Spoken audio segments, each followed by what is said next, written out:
né? Todos nós. A nossa leitura de hoje é Apocalipse capítulo 15, de 1 a 4. Este capítulo nós vamos fazer 2 mensagens nesse capítulo.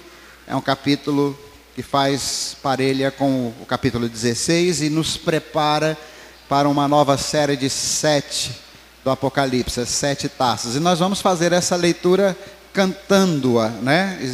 Eu tenho dito aqui que o Apocalipse é o segundo livro da Bíblia, depois do livro dos Salmos, é o segundo livro com maior número de cânticos nele e de hinos nele inspirado. Então a gente vai cantar um desses hinos, uma dessas músicas hoje, cuja letra, obviamente com uma diferença ou outra, está aqui em Apocalipse 15, de 1 a 4. Vamos ficar em pé de novo e vamos louvar ao Senhor nesse instante. Ó Rei das nações, quem não temerá, quem não glorificará teu nome? Ó Rei das nações, quem não te louvará, pois só teu nome é santo. Ó Rei das nações, quem não temerá, quem não glorificará teu nome?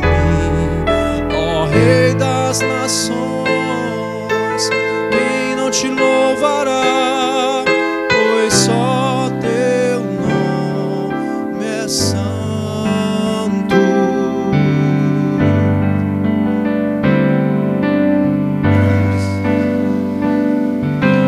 Grandes são as tuas obras, Senhor Todo-Poderoso. Justos e verdadeiros são os teus caminhos.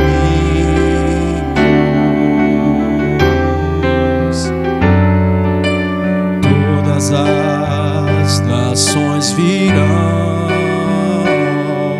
e adorarão diante de ti, pois os teus atos de justiça se fizeram manifestos.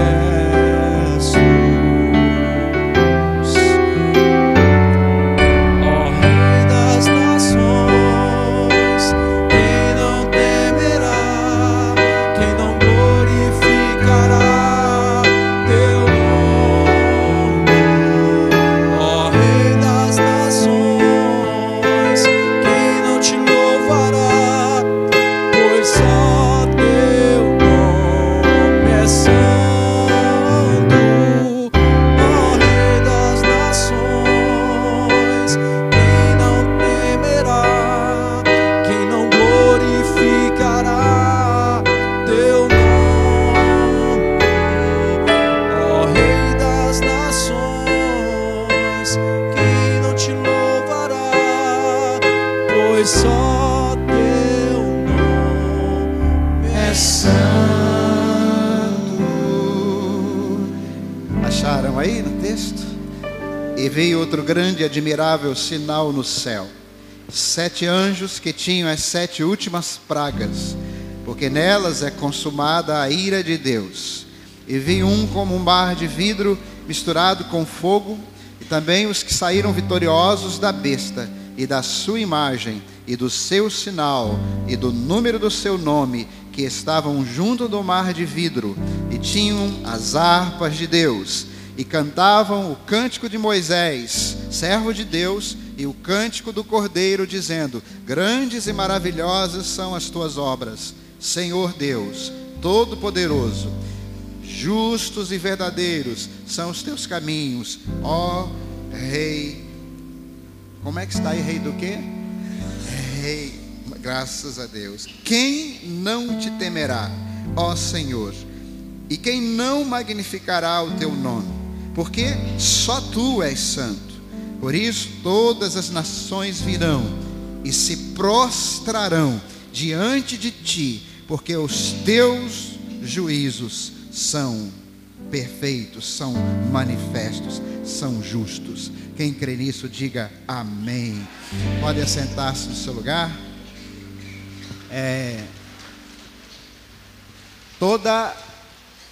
Todas as sessões do Apocalipse, as 7 sessões, nós estamos agora começando a 5ª sessão, são 7 sessões, e nessas 7 sessões são apresentadas 7 aspectos, 7 sinais, 7 símbolos.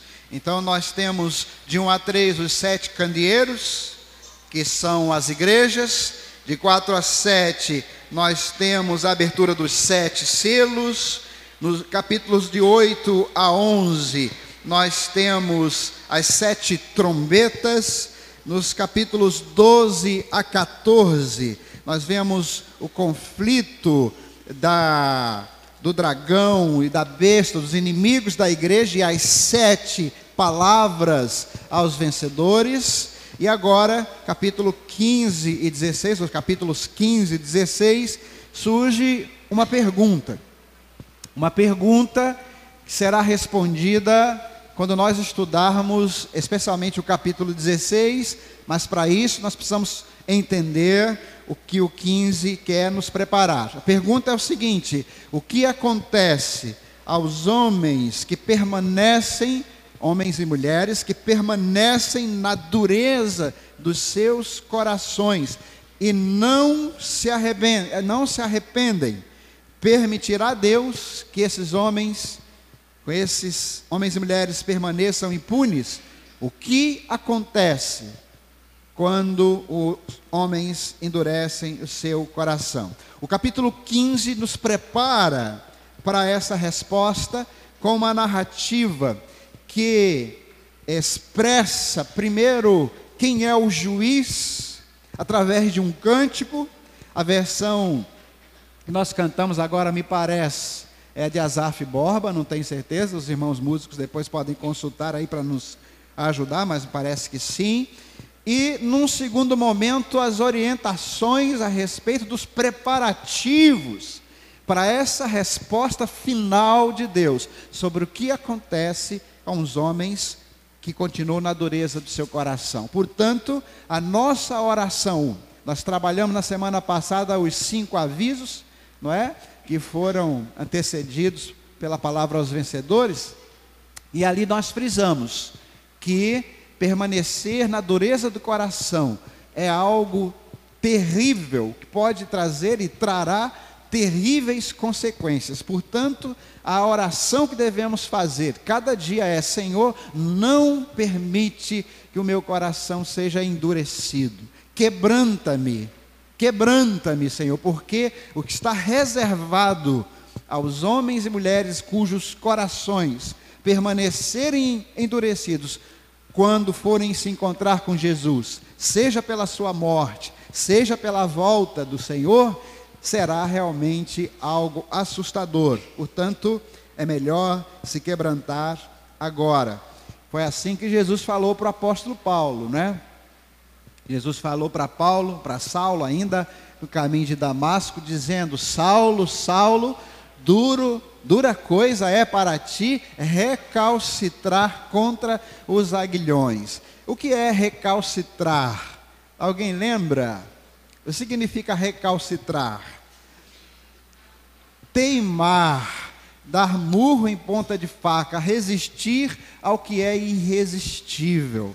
Então, nós precisamos receber isso com o coração totalmente aberto. Então, a primeira parte desse capítulo 15 nos apresenta um cântico de exaltação. Esse cântico é chamado de o cântico de Moisés, o servo de Deus, e o cântico do Cordeiro. O que quer dizer isso? É um cântico que enaltece a lei e o evangelho? É um cântico que enaltece Moisés e Cristo? Não, meus irmãos. É um cântico que relembra a redenção que foi ilustrada ricamente na história do povo de Israel, quando eles, deixando o Egito, se encontraram numa encruzilhada entre o exército de Faraó e o mar Vermelho. Alguns dizem que era chamado de um mar de juncos. E aí, nesse momento, Moisés ora ao Senhor, provavelmente ele ora desesperado, dizendo: que faremos? O exército de Faraó, vocês imaginem hoje algo, guardadas as devidas proporções, como o exército de uma grande potência. A poeira subindo, barulho começando a ser ouvido, os gritos ameaçadores, e à frente o mar fechado, sem caminho, montanhas dos dois lados, não havia caminho para aquelas pessoas, e Moisés clamando ao Senhor como líder: que faremos, que faremos, que faremos? É o que eu imagino. O que Deus responde a Moisés? Toda a igreja tem que saber disso. Por que clamas a mim? Dize ao povo que marche. Eu acho que esse é um daquelas respostas que, se fosse dadas a Renato Aragão, ele diria: Kuma? Marchar para onde? Algumas respostas de Deus são estranhas para nós. Moisés olhou para um lado, olhou para o outro, montanhas íngremes, não havia caminho, não havia tempo para ir por ali. Olhou para frente o mar, olhou para trás, um exército poderosíssimo, e Deus fala: diz ao povo que marche. Marchar para onde? E aí Deus dá as instruções, que todos conhecem, já viram a novela. Se não leram a Bíblia, viram a novela, tenho certeza. E faz lá, e ali eles fazem uma palhaçada, criam um monte de coisas que não estão na Bíblia, mas dá para prefigurar muito bem o que aconteceu. Então, quando fala cântico de Moisés, servo de Deus, e do Cordeiro, está se referindo à obra redentiva e redentora e libertadora de Deus, que foi prefigurada, ilustrada, e que é ainda maior do que aquilo que Moisés fez, aquilo que espera a igreja sofredora. Aquilo que esperava essa igreja que sofreu. Portanto, lhes é dada essa notícia na forma de um cântico. E eu quero analisar com vocês rapidamente os 3 aspectos desse cântico que nos é apresentado. Meus irmãos, nós temos tido o prazer de receber visitantes aqui de tantas igrejas. Igrejas co-irmãs, igrejas evangélicas. Algumas dessas igrejas, ou a maioria delas, nós consideramos igrejas do Senhor sérias. Outras são igrejas com as quais nós temos algumas restrições, fazem algumas coisas mais heterodoxas, diferentes. Mas o que nós temos visto de uma maneira geral, na ambiência total do meio evangélico, é uma tendência a um antropocentrismo religioso. O que é o antropocentrismo religioso? É uma religiosidade, uma espiritualidade que me ofereça solução para os meus problemas. É quase um coaching espiritual. As pessoas vêm à igreja querendo: que eu vou receber? Que tipo de orientação eu vou receber para a vida? Nada errado a priori com isso, porque o Evangelho é a boa notícia de vida abundante. Porém, esta ênfase absoluta, quase que total, no homem, no ser humano, gera uma teologia deficiente, centrada nas necessidades, nos desejos, nos anseios do homem, e pouco densa, pouco profunda no conhecimento de Deus, no reconhecimento de Deus, no estabelecimento de suas doutrinas, dos seus saberes, de sua revelação para nossas vidas. Então isso se manifesta nos cânticos também. Boa parte dos cânticos que nós cantamos são cânticos quase que idolátricos. São cânticos que falam sobre nossas conquistas, sobre aquilo que nós precisamos, sobre aquilo que Deus vai nos dar, sobre aquilo que virá do céu para nós. São cânticos voltados ao eu. Nós estamos cada vez com poucas composições voltadas, focadas no Senhor, focadas na grandiosidade de Deus, focadas no Deus eterno que se revela como a solução, como o sustento da nossa vida. E esse cântico tem 3 dicas para nós sobre como louvarmos e adorarmos a Deus. Eu tenho dito aqui para a igreja que louvar e adorar é praticamente a mesma coisa, a diferença é pouca. Nós exaltamos a Deus através do louvor, quando focamos nos seus atos poderosos, no que Ele fez. E veja que, em primeiro lugar, o que esse cântico faz é isso, ó. Ele enaltece os grandes feitos do Senhor. No versículo 3 diz: grandes e maravilhosas são as tuas obras. Nós devemos gastar algum tempo da nossa oração enaltecendo a Deus pelos seus atos poderosos, por suas grandiosas obras. Quando nós pensamos em seus atos poderosos, pensamos na criação, pensamos na forma como Ele fez os astros, como Ele fez o sol, a lua, a terra, nós ficamos maravilhados, ou deveríamos ficar maravilhados. Quando nós olhamos uma célula no microscópio, ou vimos um filme, por exemplo, tem uma série chamada Cosmos, que está sendo reprisada agora com a nova roupagem, com novos efeitos especiais, já tem algum tempo. Eu vi quase todos os capítulos daquela série. Tanto Carl Sagan, que foi o primeiro âncora, como este agora se declaram ateus agnósticos, ou ateus ou agnósticos. E eles passam aquele negócio do ponto de vista material, do ponto de vista de uma criação, de um universo maravilhoso, mas nem de longe eles falam ou reconhecem qualquer tipo de ação divina sobre aquilo. Mas à medida que nós vamos vendo os capítulos, os episódios da criação, do que Deus faz no microcosmos, no macrocosmos, nós vamos ficando maravilhados e vamos reconhecendo. Então a obra de dois ateus tem alimentado a fé de milhares de pessoas em redor de toda a terra. Sem eles, com certeza não é esse o objetivo deles, mas qualquer um de bom senso que olhe aquilo vai dizer glória a Deus. Os dados que eles dão na formação biológica do homem, na formação cosmológica do universo ao nosso redor, são coisas absolutamente fantásticas. Mas as obras e os grandes feitos de Deus, que nós devemos enaltecer, que nós devemos gastar um tempo na oração. Pai, grandes são as tuas obras. Que obras? Lá no PGM você vai ter oportunidade de enumerar essas obras, de pensar sobre elas. Medite na rotação da Terra e da Lua. Esses dias eu estava ouvindo o rádio e eu ouvi lá um dos locutores, dos radialistas, falando para o professor: professor, explica de novo esse negócio da órbita da Lua e da Terra entre si. E o professor disse, há uma conjugação gravitacional entre a Terra e a Lua, que não é só a Lua que gravita em torno da Terra, mas a Terra também gravita em torno da Lua, e a gravidade, essa permuta que há, essa influência gravitacional, faz com que a Terra tenha um dia de pouco menos que 24 horas. O dia nosso, na verdade, não tem exatamente 24 horas, tem um pouco menos. Por isso que precisa fazer os concertos aqui e ali, por isso que tem o dia bissexto, o ano bissexto, né, de 4 em 4 anos, para corrigir essa diferença. Mas, disse esse professor, se não houvesse essa órbita complexa, em que a Lua e a Terra parecem dançar uma com a outra, enquanto as duas giram em torno do Sol, o dia da Terra teria em torno de 3 horas, impossibilitando com isso a vida no nosso planeta. Então, quem quiser acreditar que isso é fruto do acaso, que acredite. Eu não tenho fé suficiente para ser ateu. Você tem?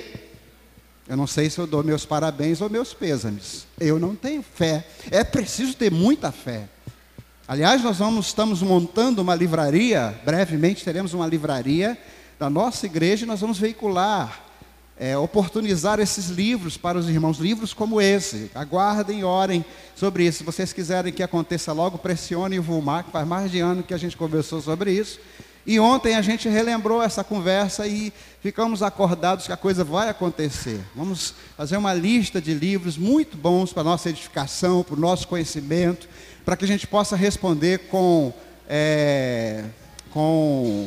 temor e tremor, ou seja, com respeito, mas com firmeza, a qualquer um que perguntar a razão da nossa esperança. Então, outra coisa a respeito disso que deve ocupar nossas orações, não só as grandes obras de criação e de sustentação do universo, a beleza. Teve um dia, eu não consigo passar para o outro ponto, me ajuda aí, Senhor. Teve um dia que eu estava olhando no Face e vi, eu acredito que tinha mais de 100 de fotos de todos os tipos de pássaro. Pássaro de bico reto, pássaro de bico torto, pássaro de bico longo, pássaro de quase sem bico, pequenininho, todas as cores, coisas maravilhosas. Se fizer isso com as flores, vai ser a mesma coisa, centenas e centenas. Se fizer isso com inseto, eu não sei, Senhor, para que tanto inseto? Para que tanto tipo de inseto? Mas é uma variedade. Você vai não sei se um museu ou no lugar onde você tem a exposição de entomologia, né, dos insetos lá, e você fica maravilhado com a variedade disso aí. Mas além dessas obras de criação, por isso que eu acho interessante o texto diz, Cântico de Moisés e do Cordeiro. Por quê? Porque é criação, mas é também redenção, a obra poderosa da salvação de Deus, o perdão dos nossos pecados, a cura da nossa culpa, a limpeza da nossa consciência pelo sangue do Cordeiro. Deus disse, antes de ele dizer, como diz o pastor Eovaldo Ramos, citando alguém que eu não conheço, ele diz, antes que Deus pudesse dizer, haja luz, ele disse, haja cruz. Foi um combinado da Trindade, nós vamos criar o homem, e a cruz não foi um plano B. A cruz não foi um conserto para um acidente. Os planos eternos de Deus incluíram a quenoses, o esvaziamento de Jesus, o seu nascimento virginal, aparecer na terra vindo de uma mulher, se fez bebê, cresceu entre nós, pisou no nosso chão, cresceu em graça e sabedoria, sofreu as agruras de uma vida pobre, de uma vida difícil, as obras da redenção, foi fiel até a morte, e morte de cruz, e isso nos trouxe, através de sua morte e ressurreição, a porta aberta da eternidade. Abriu a porta da eternidade, para todo aquele que diz sim, para todo aquele que abre seu coração, para todo aquele que não tem vergonha de confessá-lo. Jesus é o Senhor do meu coração. A porta do céu se abre de par em par, e eu lembro daquele hino que diz, deixa a luz do céu entrar. Lembra disso? Deixa a luz do céu entrar, abre bem a porta do teu coração, deixa a luz do céu entrar. Então, eu nas minhas orações, às vezes, eu vou fazendo relações, eu vou fazendo listas, ó Senhor, pela criação, pela redenção, e vão vindo hinos, e vão vindo cânticos, e vão vindo palavras, e na minha mente eu começo a enaltecer a Deus pelos seus grandes feitos, grandes e maravilhosas são as tuas obras de criação e de redenção. Mas já deixo aqui um aviso, a redenção não é automática, não haverá redenção se não houver rendição. Vamos dizer isso juntos? Não haverá redenção se não houver rendição. Deixa eu falar para os homens. As mulheres estão se rendendo ao Senhor, às centenas, aos milhares. A relação nas igrejas é de 70 mulheres para 30 homens, 7 para 3. 70% de conversão feminina e 30% de conversão masculina. Que dureza do coração é essa? Quem é que você pensa que é? Por que não se quebrantar diante do Senhor? Porque você é macho? E religião, espiritualidade, vida de fé, vida com Cristo é coisa para mulheres? Talvez Jesus tenha chamado só homens para nos mostrar isso, para ser seus apóstolos, porque ele sabia que as mulheres viriam, e ele está chamando homens agora, para se quebrantarem, maridos serem sacerdotes nos seus lares, Ele está chamando homens que assumem uma postura masculina, de hombridade, mas não de macheza, de autossuficiência, de eu não preciso de Deus. Eu preciso sim. Eu sou homem, mas não sou burro. Eu preciso de Deus. A força masculina, a força do homem, jamais poderá me sustentar, principalmente na hora má. Segundo lugar, esse cântico exalta o senhorio onipotente de Deus. Você está vendo aí no verso 3 ainda, parte B? O que diz? Senhor Deus Todo-Poderoso. Essa frase é uma frase muito especial. Se você abrir sua Bíblia em Gênesis, eu não sei se tem ali os textos de Gênesis. Gênesis 1:1 diz: no princípio criou Deus, Elohim, os céus e a terra. Até o capítulo 2, versículo 4, não há outro nome pelo qual Deus é conhecido. É apenas Elohim, Deus Criador. Gênesis de 1:1 até o capítulo 2, versículo 4. Quando a criação se conclui, em Gênesis 2:5 é acrescentado um novo nome ao nome do Senhor, um adjetivo, e diz assim, Gênesis 2:5: e toda a planta do campo que ainda não estava na terra, e toda a erva do campo que ainda não brotava, porque o Senhor Deus não tinha feito chover sobre a terra, e não havia homem para lavrar a terra. Agora não é mais apenas Elohim, é Adonai Elohim. Agora não é mais apenas o Deus Criador, é o Deus Senhor da criação. Nesse segundo ponto, esse cântico, esse hino, centrado em Deus, exalta o senhorio, o controle, a onipotência de Deus sobre aquilo que Ele criou. E como a tônica do primeiro ponto diz respeito à criação e à redenção, então esse mesmo senhorio onipotente de Deus se aplica àquilo que Ele salvou. Às vezes, quando eu estou em dúvida e Satanás vem ao meu coração e bate a porta do meu coração dizendo assim: será que você é salvo mesmo? Será que você é redimido mesmo? Será que você é crente mesmo? Eu repreendo em nome de Jesus e digo que aquele que me salvou de uma vez para sempre.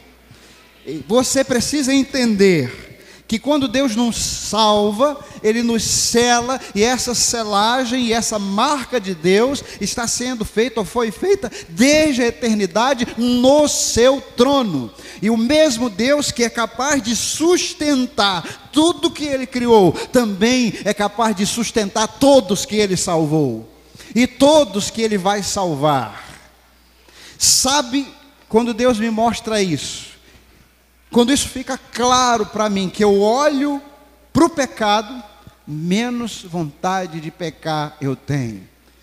Porque se você recebe essa revelação, se você recebe esse entendimento da palavra e fala: oba, eu estou salvo para sempre, portanto eu posso enfiar o pé na jaca, a primeira parte da sua expressão, da sua frase, da sua resolução, já coloca em dúvida a sua salvação.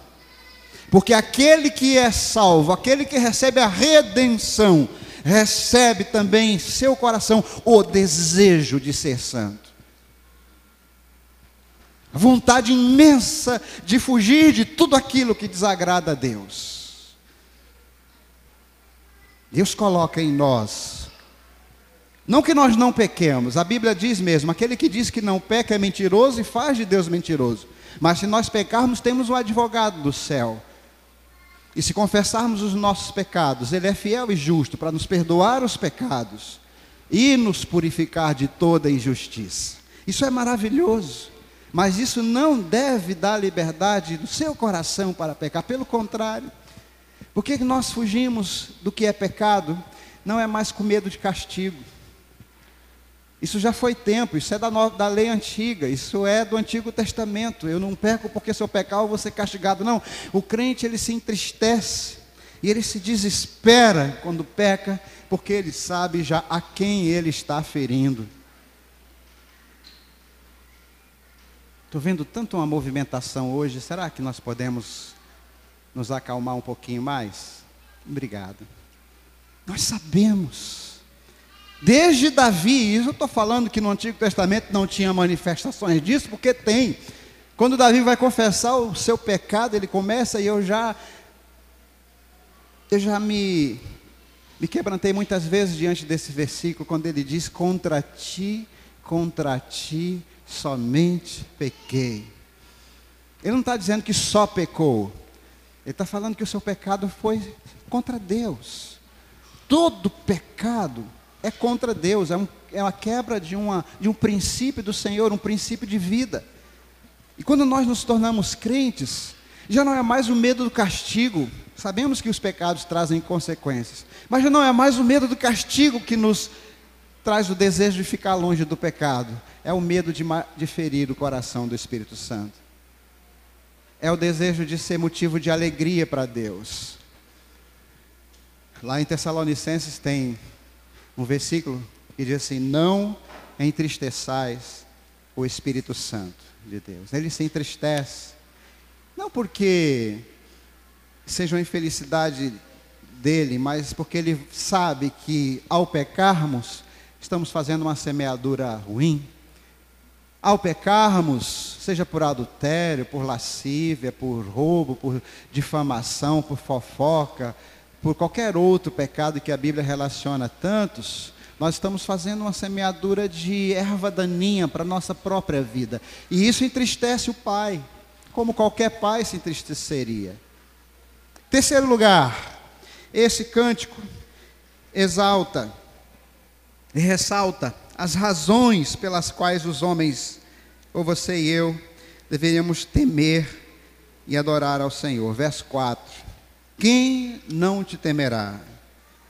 E quem não magnificará o teu nome? Como que é, bem? Canta aí essa parte. Ó Rei das Nações.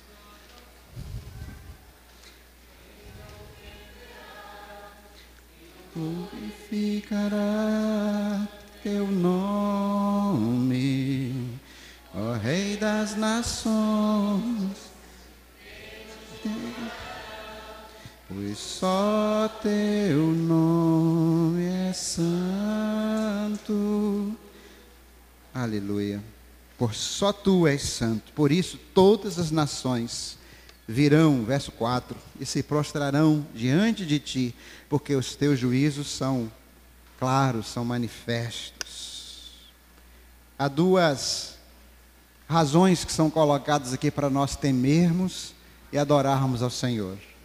Primeiro, a sua santidade, a santidade dos seus caminhos, a justiça dos seus caminhos. Isso é uma novidade tão grande, meus irmãos, na história das religiões mundiais, porque até a vinda de Cristo a esse mundo, não existia, ou melhor, até a revelação de Deus nesse mundo, através de Moisés, da lei de Deus, não existia uma religião que tivesse um Deus ético. O Deus ético é uma herança judaico-cristã ao mundo. Nós temos um Deus cujo caráter é sem mescla de erro. Nosso Deus é confiável. Seus caminhos são justos. O fato de nós não entendermos não significa que possamos questioná-los.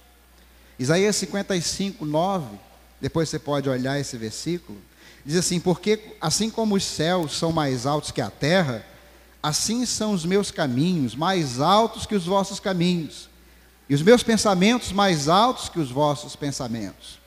Uma das mentes mais brilhantes da história universal, o apóstolo Paulo disse em Romanos 11, 33 a 36, palavras que também foram transformadas em cântico. Eu gostaria de recorrer ao bem mais uma vez. Abra sua Bíblia em Romanos 11, 33 e 36, e vamos cantar esse texto. que diz: ó profundidade das riquezas, tanto da sabedoria como da ciência de Deus. Quão insondáveis são os seus juízos e quão inescrutáveis os seus caminhos. Porque quem compreendeu a mente do Senhor? Ou quem foi o seu conselheiro? Ou quem lhe deu primeiro a ele, para que lhe seja recompensado? Porque dele, por ele e para ele são todas as coisas. Glória, pois, a ele eternamente. Amém. Vamos cantar.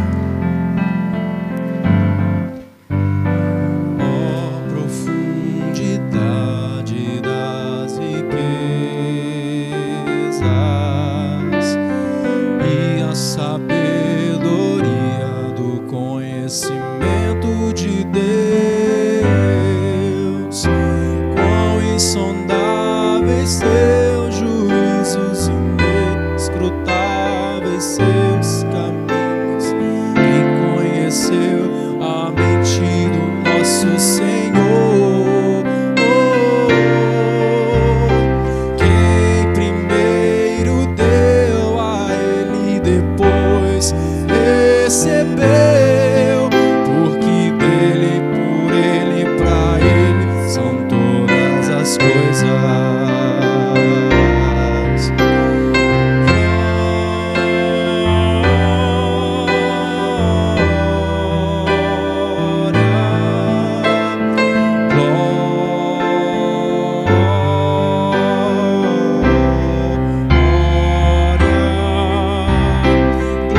Sejam dadas, pois a Ele eternamente. Amém.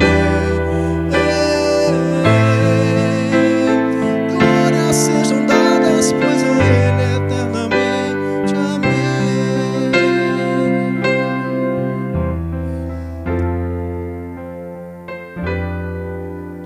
Irmãos, nesse momento nós vamos enaltecer o nome do Senhor, relembrando o sacrifício dele por meio da celebração da ceia do Senhor. Eu gostaria de convidar os casais que voluntariamente se dispuseram a servir a igreja nesse momento, entregando os elementos da ceia.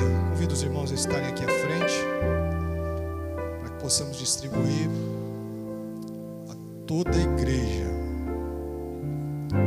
Convido os irmãos já podem pegar os elementos, dois casais aí em cada corredor, tá bom? Os irmãos podem se posicionar e no momento certo eu vou liberá-los para isso, tá bom? Pode seguir lá. Só tomem as suas posições.